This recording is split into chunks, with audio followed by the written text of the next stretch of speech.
Okay అండి, నమస్తే. మనమైతే ప్రస్తుతం మహబూబాబాద్ జిల్లాకు సంబంధించిన ఒక వేదిక దగ్గర అయితే ఉన్నాము. అయితే ఈ రోజు సర్పంచులందరూ ఏకమై దాదాపుగా 480 మంది పైగా ఈ మహబూబాబాద్ జిల్లాలో సర్పంచులు ఉన్నారు. మరి వీళ్ళందరూ ఒక తాటిగా, ఒక వేదికగా, ఒక సంఘంగా ఏర్పడ్డ పరిస్థితి. వీళ్ళ ప్రధాన సమస్యలు ఏంటి, ప్రధాన డిమాండ్ ఏందో వారి మాటల్లో తెలుసుకుందాం. మనతో పాటు కొత్తగూడ సంబంధించిన సర్పంచ్ గారు మనతో ఉన్నారు. చెప్పండి సార్, ఏంటి పరిస్థితి? నా పేరు బానో దేవేందర్, కొత్తగూడ మండలం ముస్మి గ్రామ పంచాయతీ సర్పంచ్. ఈరోజు సర్పంచుల చైతన్య సదస్సు అని మహబూబాబాద్లో నిర్వహించడం జరిగింది. దానికి హాజరై ఉన్నాము. ఈ సర్పంచులకు మాకున్నటువంటి సమస్యల గురించి మాట్లాడుకోవడానికి వచ్చాము. ప్రధానమైన మా డిమాండ్ ఏంటంటే, మేము గ్రామ పంచాయతీ ఓటర్లందరూ మాకు ఓటేసిండు. ఒక వార్డుకి ఎన్ని ఓట్లు ఉంటాయి? అంటే 80-100 ఓట్లు ఉంటాయి. ఆ 100 ఓట్లు ఉన్న వార్డు నెంబర్కి ఎంత దాదాపు 20-30 ఓట్లు వస్తే గెలిచిన వాళ్ళు, 20-30 ఓట్లు వేస్తే గెలిచిన వాళ్ళు మా మీద చెప్పవర్ ఇచ్చి మేము చేస్తున్న ప్రతి పనికి అడ్డు వస్తున్నారు. కాబట్టి ఈ సమస్యలకు మాకున్న ప్రధానమైన డిమాండ్ కోసం చర్చించుకోవడానికి వచ్చినాం. ఏంటి మీ అసలు ప్రధాన సమస్య ఏంటి? మెయిన్గా ఒక వార్డులో 100 ఓట్లు ఉంటాయి. మినిమం 100 నుంచి 80. మా సైడ్ అయితే చిన్న గ్రామ పంచాయతీలో 50-60 ఓట్లున్న వార్డులు ఉన్నాయి. ఈ 50-60 ఓట్లలో వాళ్ళకు వచ్చేది ఎంత? 20 నుండి 30 ఓట్లు వస్తే గెలుస్తారు. మేము గ్రామ పంచాయతీ మొత్తం ఓట్లలో ఎన్నుకుంటారు.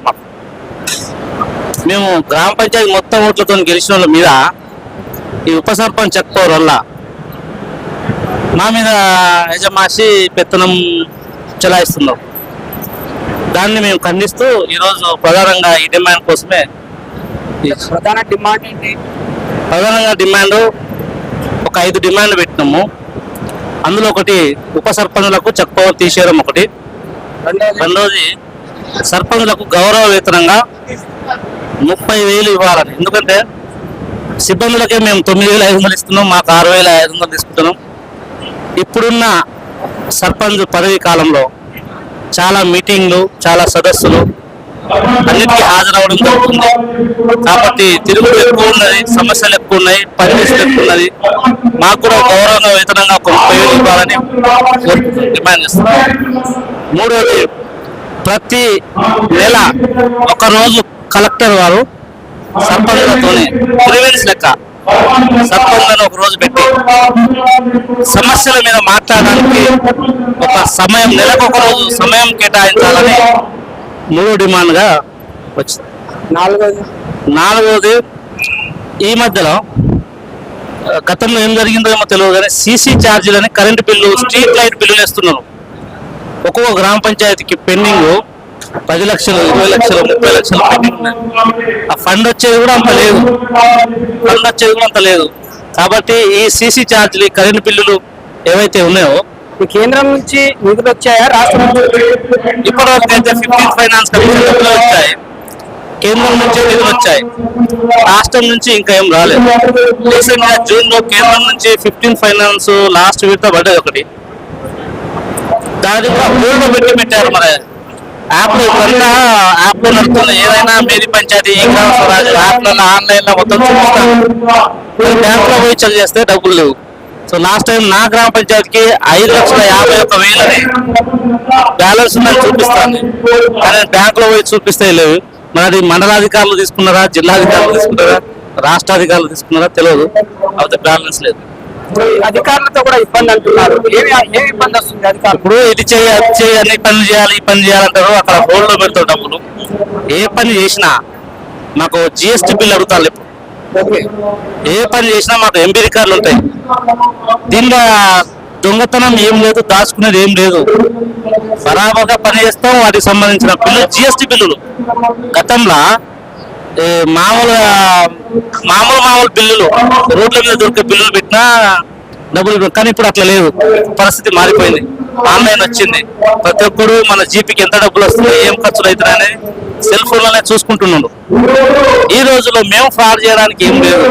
ఈ అనవసరంగా ఈ ఉప సర్పంచ్ చెక్పవర్ అంతకంటే అవసరం లేదు. నువ్వు ప్రతిదీ ఎంపీ రికార్డు మీద బిల్లులు వస్తాయి. ఇప్పుడు పైప్ లైన్ వేసినా మోటార్ పెట్టినా ఎంపీ రికార్డు వేసుకోవాలి. మరి రాష్ట్రం నుంచి ఏమైనా మీకు నిధులు రావట్లే రాష్ట్రం నుంచి ప్రస్తుతం అయితే మేము ఎక్కి ఇప్పుడు 6 నెలలు అవుతుంది.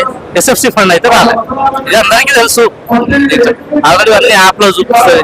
ఫిక్స్డ్ ఫైనాన్స్ డబ్బులు పడుతున్నాయా, స్టేట్ ఫైనాన్స్ డబ్బులు పడుతున్నాయా. రాష్ట్రం నుంచి మాకు సిబ్బందులకు జీతాలు అయితే పడుతున్నాయి. ఈ మధ్య కాలంలో 1వ తారీఖు మీకు వస్తున్నాయి. మాకైతే మొన్న 5 నెలలకు 6 నెలలకు ఒకేసారి ఇచ్చిండ్రు. సిబ్బందులకు అయితే నెల జీతం ఇస్తున్నాం. మరి మీరు కేంద్రం నుంచి రాష్ట్రం నుంచి నిధులు ఎందుకు అడగట్లేదు? అడుగుతున్నా. వాళ్ళకి తెలియదా? వాళ్ళకి తెలుసు కదా. మనం కట్టే ప్రతి ట్యాక్స్ రాష్ట్రానికి పోతుంది, దేశానికి పోతుంది, సెంట్రల్ పోతుంది. ఆయన ఇస్తున్నప్పుడు వీళ్ళు కూడా ఇవ్వాలి. 2.5 సంవత్సరాలు రాష్ట్రం నుంచి కాంగ్రెస్ పార్టీ పరిపాలిస్తుంది. మరి మీకు ఎందుకు రాలేదు?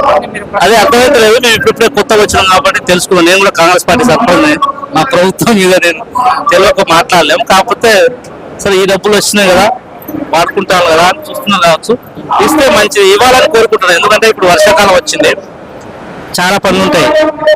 శానిటేషన్ పనులు ఉంటుంది, మోరీలు వేయాలి, రోడ్లు కొంచెం మంచిగా చేయాలి. ఈ వర్షానికి ఈ కరెంటు కూడా కొంచెం ఇటు అటు బుగ్గలు చాలా ఎగిరిపోతా ఉంటాయి. కార్బన్ మరి ఉంటాయి, బుగ్గలు రావు, లైట్లు రావు, మళ్ళీ రిపేర్ చేయాలి. అన్ని ఈ వర్షాకాలంలో చాలా పని ఉంటాయి కాబట్టి ఎస్ఎఫ్సి కూడా వస్తే సంతోషం.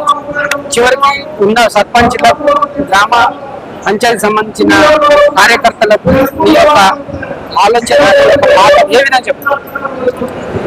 ఇప్పుడు ప్రతి పని సర్పంచ్ చెప్తారు, సర్పంచ్ చేస్తారు. రేపు బిల్లులు రాకపోతే వాళ్ళే ఇబ్బంది పడతారు. కాబట్టి గ్రామ ప్రజలు కూడా అర్థం చేసుకొని కొంచెం డబ్బులు ఉన్నంత చేస్తారు. ప్రతిదీ చేయాలంటే ప్రతిదీ ఎవరు చేయరు. అన్ని చేయాలి, ఇది చేయాలి, అది చేయాలి. ఇక నువ్వు ఏం చేయాలి అది చెప్తా ఉంటారు. కానీ ఇవి ఎట్లా వస్తుంది, ఎవరు ఇస్తాను, స్టేట్ ఎంత ఇస్తాను, సెంట్రల్ ఇస్తాను, రేపు ఈయన సర్పంచ్ పదవి అయినాకపోతే వీళ్ళు బిల్లు కాకపోతే ఈయన ఏమవుతాడు, అవన్నీ ఆలోచిస్తలేరు. కాబట్టి మనకున్న బడ్జెట్ లోనే పని చేస్తారు సర్పంచులు. ఎక్కువ పని చేస్తే మళ్ళీ వచ్చే సర్పంచులు బిల్లులు ఇస్తాడు, ఇవ్వడం అది భగవంతుడికి తెలుసు. సో ఇవ్వకపోతే నష్టపోయేది సర్పంచులే. సో అన్ని ఇది చేయాలి. ఊర్లో కూడా కొన్ని చిన్న చిన్న పనులు ఒక యూనిటీగా గ్రామస్తులలో, యువకులలో ఒక ఐక్యమత్యం నుండి చిన్న చిన్న పనులు వాళ్ళు కూడా చేసుకుంటే మంచిది. ప్రతిదీ సర్పంచ్ ఇబ్బంది పెట్టడం, సర్పంచ్ చేయడం కష్టంగా ఉంటుంది. ప్రతి అన్ని చేయాలంటే ఇంట్లో నుంచి అయితే ఎవరైనా పెట్టరు కదా. ఒకటే చెప్తున్నారు, మహబూబాబాద్ జిల్లా వ్యాప్తంగా సర్పంచుల యొక్క సంఘంతో ఏర్పడ్డ పరిస్థితి అయితే ఉంది. అసలు సర్పంచులు ఒక వేదికగా రావడానికి వీళ్ళ ప్రధాన సమస్య ఒకటే, ఇటు సంబంధించిన ఉప సర్పంచుల చెక్ పవర్ ని రద్దు చేయాలి, కేంద్రం నుంచి రాష్ట్రం నుంచి నిధులు ఆలస్యంగా వస్తున్నాయని కూడా చెప్తా ఉన్నారు. అయితే గతంలో వచ్చిన నిధుల కంటే గత సర్పంచ్కి వచ్చిన అమౌంటే వాళ్ళకు పే చేయాలంటున్నారు వచ్చిన నిధులు. ఈ మొత్తంగా అయితే 2.5 సంవత్సరాల్లో కాంగ్రెస్ ప్రభుత్వం కావచ్చు, కేంద్రం కావచ్చు, నిధులకు సంబంధించి గ్రామ పంచాయతీ నిధులు పూర్తి స్థాయిలో అందలేదని కూడా సర్పంచ్ల ఆవేదన వ్యక్తం చేస్తున్న పరిస్థితి. సీతారాంతో ఫేస్ టు ఫేస్ మహబూబాబాద్ జిల్లా నుంచి.